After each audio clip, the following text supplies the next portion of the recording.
आधुनिक जीवन की रफ्तार को जरा ध्यान से देखिए। आज का मनुष्य सुबह से रात तक एक लगातार दौड़ में लगा हुआ है। यह दौड़ सिर्फ काम की नहीं है।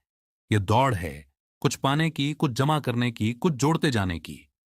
हम अपने जागते हुए जीवन का बहुत बड़ा हिस्सा धन, संपत्ति, सुविधा और भौतिक उपलब्धियों के पीछे लगा देते हैं।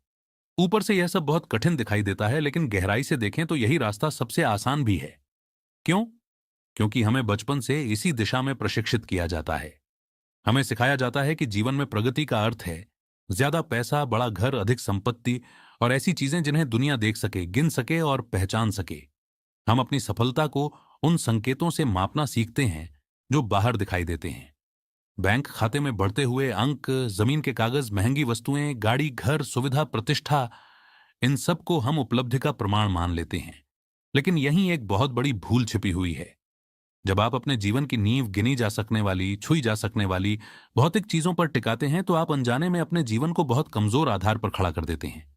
क्योंकि सच ये है कि इनमें से एक भी चीज पूरी तरह आपके नियंत्रण में नहीं है। भौतिक संपत्ति की सबसे बड़ी कमजोरी यह है कि उसे छीना जा सकता है। वह टिकाऊ दिखाई देती है पर वास्तव में बहुत असुरक्षित होती है। एक बाजार गिर सकता है, एक चोरी हो सकती है, एक संकट आ सकता है। समय खुद धीरे धीरे सब कुछ नष्ट कर सकता है। जो कुछ आपने सालों की मेहनत से जोड़ा हो, वह कुछ ही दिनों में टूट सकता है, बिखर सकता है, छिन सकता है। और जब आपकी सुरक्षा ऐसी चीजों से जुड़ी हो जो कभी भी गायब हो सकती हैं, तो जीवन के भीतर एक स्थायी चिंता जन्म लेती है।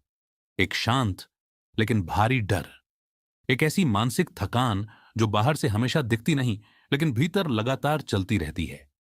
हम इस चिंता को इसलिए सहते रहते हैं क्योंकि हम वास्तव में सिर्फ धन नहीं खोज रहे होते, हम खोज रहे होते हैं स्थायित्व।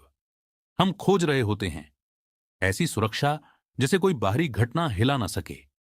तो प्रश्न यह है कि यदि हर भौतिक वस्तु अंततः हमसे छिन सकती है, तो फिर वह एकमात्र संपत्ति क्या है जिसे हम ऐसा बना सकें जो किसी भी संकट से अछूती रहे? उसका उत्तर है संस्कार। संस्कार यानी चरित्र की गहराई, नैतिकता की नींव, सही और गलत की स्पष्टता, गुण, मर्यादा, संयम, करुणा, सत्यनिष्ठा और वह आंतरिक शक्ति जो मनुष्य को बाहर से नहीं, भीतर से महान बनाती है। आप अपने जीवन में बहुत से धनी लोगों से मिलेंगे, लेकिन वास्तव में अटल चरित्र वाले लोग बहुत कम मिलेंगे। क्योंकि धन का संग्रह कई रास्तों से हो सकता है, भाग्य से भी, विरासत से भी और कभी कभी गलत तरीकों से भी। लेकिन चरित्र, चरित्र का कोई शॉर्टकट नहीं होता।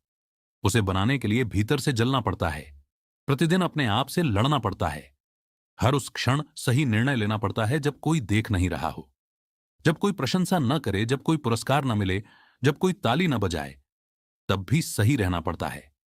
यही चरित्र निर्माण की कठिनाई है। यह एक लगातार ऊपर चढ़ने वाली यात्रा है, एक स्टीप क्लाइम, एक कठिन आंतरिक संघर्ष। हर दिन मनुष्य के सामने दो रास्ते होते हैं, एक आसान, सुविधाजनक, स्वार्थी रास्ता और दूसरा कठिन, सही, अनुशासित रास्ता।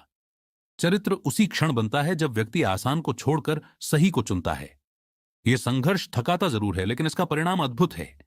जो व्यक्ति चरित्र बना लेता है वह भीतर से अजेय हो जाता है। उसका धन छीना जा सकता है, उसकी वस्तुएं टूट सकती हैं, पर उसका चरित्र कोई नहीं छीन सकता। उसकी सच्चाई, उसकी मर्यादा, उसकी आंतरिक गरिमा, उसकी नैतिक ऊंचाई, ये सब किसी चोरी, किसी बाजार, किसी संकट के अधीन नहीं होते, और यही उसकी वास्तविक सुरक्षा बन जाते हैं।